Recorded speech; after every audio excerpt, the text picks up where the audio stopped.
요새 코로나 백신 뉴스는 많이 나오는데 도대체 백신 언제 나오는 거야? 나와도 안전하긴 한 건가? 백신 개발되면 코로나19 진짜 없어질까?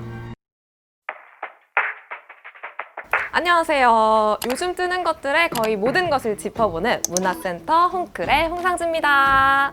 문화센터 회원님들 모두 무사하시죠?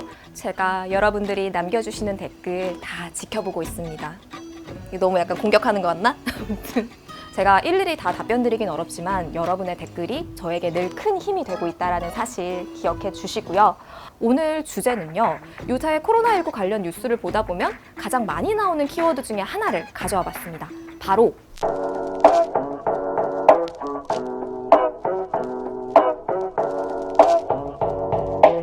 첫 번째, 코로나19 백신은 도대체 언제 나오는 거지? 작년 12월에 중국에서 코로나19가 처음 보고됩니다.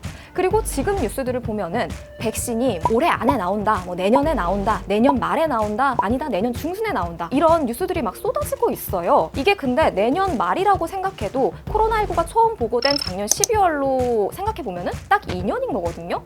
근데 진짜 이게 이례적으로 빠른 속도라고 해요. 가장 빨리 개발된 백신은요, 우리가 흔히 볼거리로 알고 있는 유행성 이하선염 백신인데요. 이게 4년 걸렸대요. 그러니까 이 4년이 정말 가장 빨리 백신이 개발된 속도인데 지금은 2년 만에 막 나온다, 이런 이야기가 막 나오고 있는 거예요.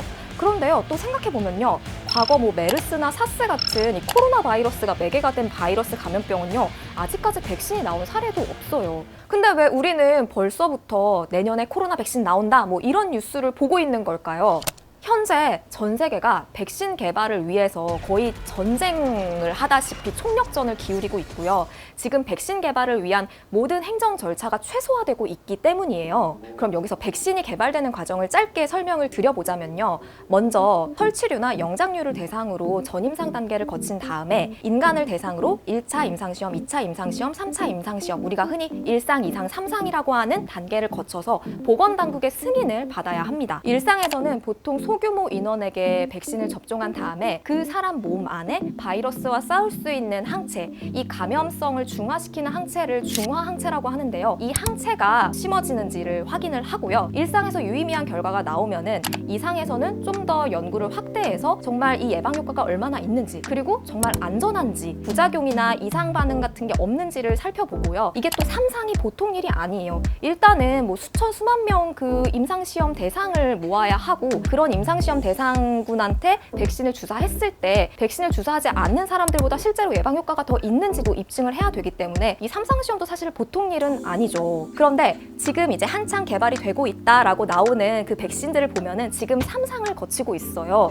그래서 그래, 지금 같은 속도라면은 내년에는 백신이 개발될 수도 있지 않을까? 뭐 올해 말에는 뭐 개발될 수도 있지 않을까? 라는 뉴스를 우리가 접하게 되는 거죠. 지금 코로나19 백신은 미국, 영국, 중국 이 세 나라가 주로 주도를 하고 있는데요. 뭐 미국의 모더나라든지 영국의 아스트라제네카나 중국의 시노팜 같은 제약업체들이 대표적이에요. 이들은 현재 3상을 뭐 인도네시아라든지 남아공이라든지 뭐 브라질 같은 곳에서 한 몇만 명을 대상으로 임상시험을 진행하고 있다고 하더라고요. 그리고 국내에서는 제넥신이라는 업체가 좀 대표적으로 백신을 개발하고 있는 업체인데요. 현재 1상 단계라고 합니다. 이 제넥신 같은 경우에는 내년 하반기 상용화를 목표로 달려가고 있다고 하는데요. 근데 이게 제가 말씀드리면서도 참 조심스러운 게 이 3상 임상시험 단계에서 혹시라도 치명적인 부작용이 나오거나 하는 경우에는 시험이 중단될 수도 있고요. 아예 판 자체가 엎어져 버릴 수도 있어요. 그런데 지금 보면은 이래도 되나 싶을 정도로 개발 속도가 상당히 빠르게 진행이 되고 있어요. 미국이나 영국 같은 데는 3상 단계에서 이미 백신 생산에 들어갔거든요. 그러니까 이거는 3상 단계에서 한창 시험 중인 백신을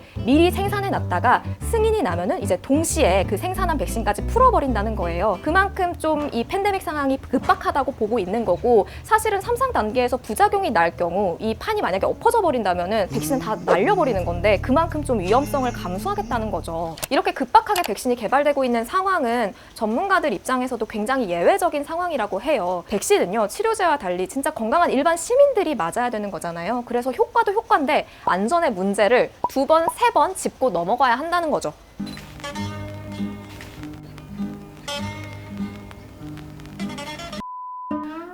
여러분한테 밖에 풍경 보여드리면서 촬영하고 싶었는데 비가 와서 다시 실내로 들어와서 촬영을 하게 됐습니다. 아유, 왜 이렇게 안 도와주는 거야, 하늘이.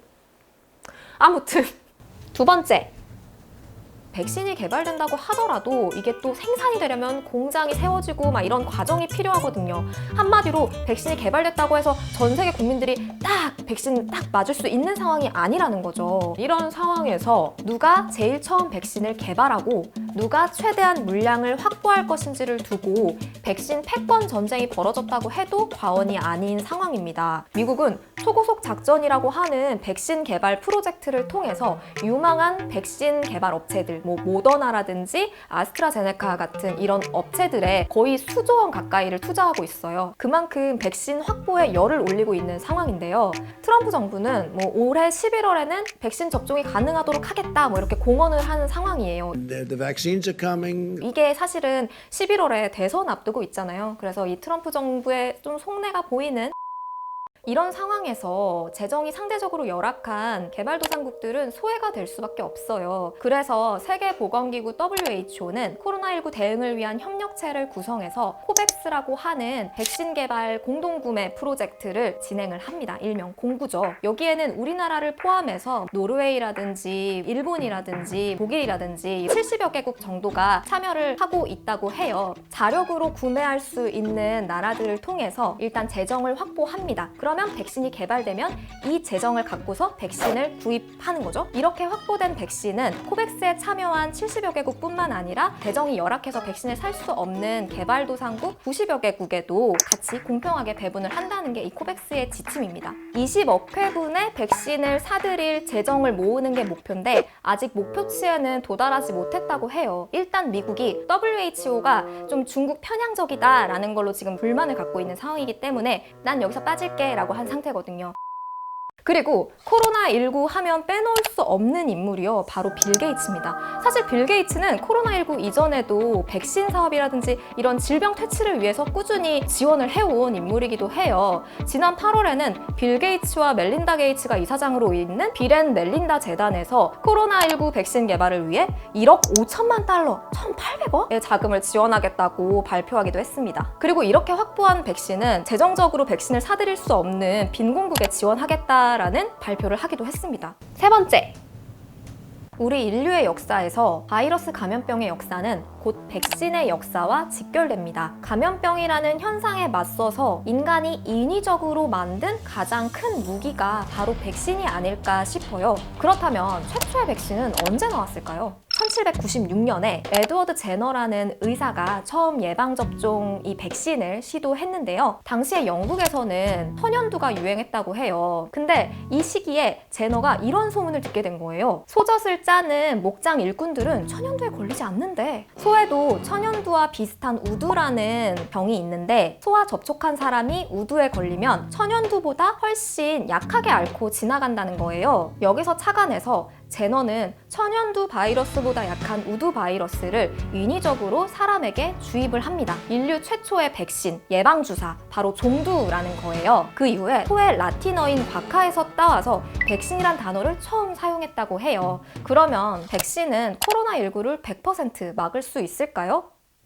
답은 NO. 기존 호흡기 바이러스 백신 중에서 예를 들어서 독감 백신만 해도 90% 이상의 예방 효과를 내는 백신은 아직까지 없다고 해요. 건강한 사람이 맞았을 때 한 60에서 70% 정도 예방 효과가 있다고 하고요. 기저질환이 있다거나 고연령층에게는 한 50% 정도 예방 효과가 있다고 하더라고요. 지금 이제 개발이 될 코로나 백신 같은 경우에도 이 정도의 효과만 나도 성공적이다라고 전문가들은 보고 있어요. 결론은 개발이 된다면 지금처럼 대규모 유행의 고리를 끊을 수는 있겠지만 백신 개발이 고로 코로나19의 종식은 아니라는 거죠. 지금 독감 백신이 있지만 독감이 사라지지 않았듯이 결국에는 감기 바이러스처럼 우리는 이 코로나 바이러스랑 함께 살아가는 방법을 찾아야 된다라고요. 내년에는 백신을 우리가 접종하고 있을까요? 사실 아직 임상시험 단계여가지고 사실 쉽게 예측하기는 좀 어렵습니다. 다만 어떤 전문가분이 저한테 이런 이야기를 하시더라고요. 한국은 뭐 미국이나 다른 나라들처럼 감염률이 높은 상황 상황은 아닙니다. 그렇기 때문에 백신이 개발되더라도 효과와 안전성을 충분히 검증한 다음에 국내에 도입해도 늦지 않습니다. 지금은 감염 수칙을 잘 지키는 게 제일 중요하고요. 백신은 생각보다 굉장히 복잡하고 어려운 문제들을 많이 안고 있습니다. 그렇기 때문에 지금 백신 뉴스들을 보면서 너무 조급해하지 않았으면 좋겠습니다. 라고요. 결국에는 백신 개발과 함께 바이러스 전파를 줄이는 환경이나 시스템이나 문화를 좀 함께 만들어 나가야 할 것 같아요. 인간과 인간 사이의 거리뿐만 아니라 인간과 동물, 인간과 생태계 사이가 지금 그 어느 때보다 밀집된 상태에서 살고 있기 때문에 서로에게 옮고 옮기는 새로운 감염병을 언제든 맞닥뜨려도 이상하지 않은 게 냉정하게 말씀드리지만 현실입니다. 코로나19 이후에 환경에 관심을 갖는 분들이 굉장히 많아요. 그리고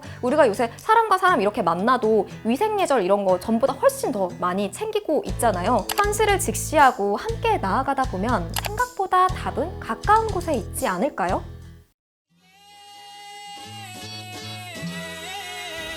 여러분, 듣동락 구독과 좋아요 많이 눌러주세요. 댓글도 많이 남겨주세요.